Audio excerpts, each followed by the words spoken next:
Tu révises, tu bosses, tu te donnes à fond, mais tes notes ne bougent pas. Et si je te disais que le problème, c'est pas ton cerveau, c'est pas ta méthode, c'est les gens autour de toi? Ouais. Tes propres amis sont peut-être en train de saboter ta réussite, et tu ne le vois même pas.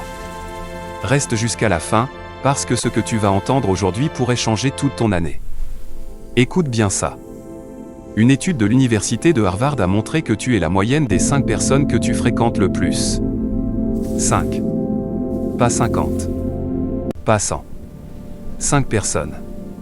Maintenant, pose-toi cette question, est-ce que les 5 personnes les plus proches de toi révisent autant que toi? Est-ce qu'elles ont les mêmes ambitions que toi?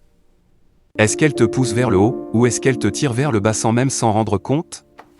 Aujourd'hui, on va parler de quelque chose que personne n'ose dire tout haut, tes amis, ceux que tu aimes, ceux avec qui tu traînes tous les jours, sont peut-être ta plus grande faiblesse. Et je vais te montrer exactement pourquoi, et surtout, comment réagir. Premier piège, la pression sociale invisible. Tu connais ce moment. T'es chez toi, t'as ouvert ton cours, t'es prêt à bosser. Et là, BZZZ, un message. Et frère, tu viens on sort, ou t'es sérieux là? Tu révises un samedi soir? Et qu'est-ce que tu fais? Tu fermes ton cahier. Pas parce que t'as pas envie de bosser. Mais parce que t'as peur. Peur de quoi? Peur d'être jugé. Allô? Peur d'être le intello du groupe. Peur d'être exclu. Et c'est exactement là que ça commence. Tu sacrifies pas une soirée de révision. Tu sacrifies ton avenir. Pourquoi? Pour un regard. Pour un vilain bizarre lui.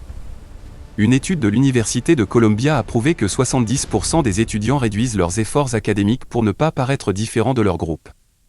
70%. Tu te rends compte? 7 étudiants sur 10 se sabotent eux-mêmes, juste pour faire comme les autres.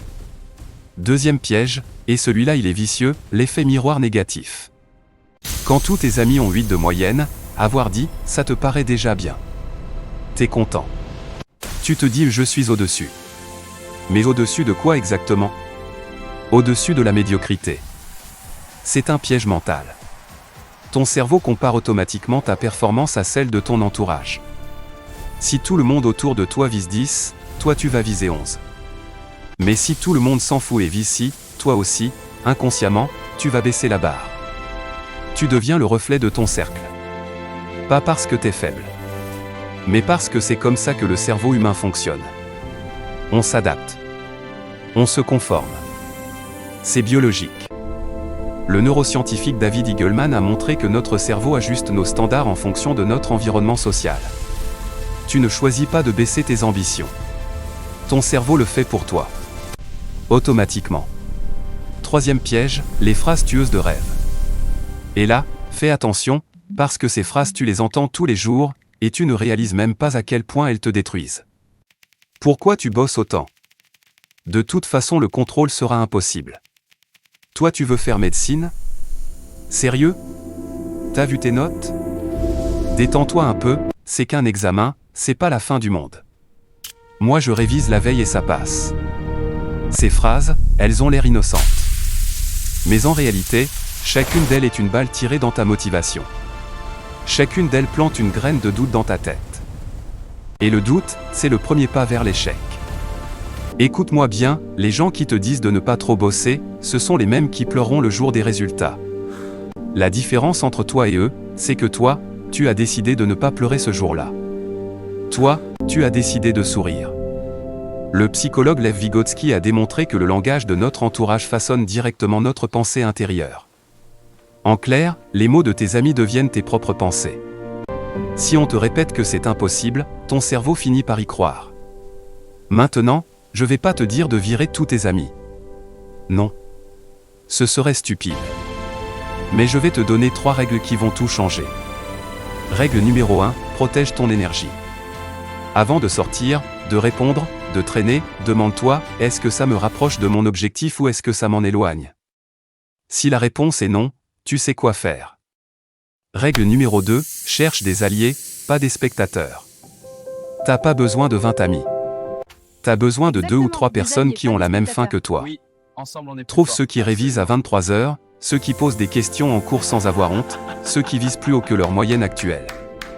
Ce sont eux ta vraie famille académique. Règle numéro 3, sois l'exemple. Si tu ne trouves pas de cercle motivant, deviens toi-même le centre de ce cercle.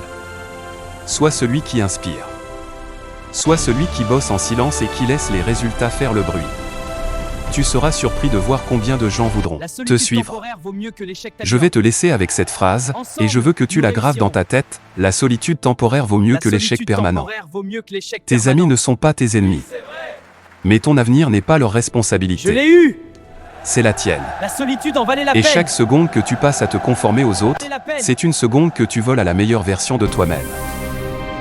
Si cette vidéo t'a parlé, si elle t'a fait réfléchir ne serait-ce qu'une seconde, alors fais une chose pour moi, mets un like, abonne-toi, et laisse-moi en commentaire le mot FOQ pour me prouver que toi, t'as compris le message. Et partage cette vidéo à cet ami qui a besoin de l'entendre aujourd'hui.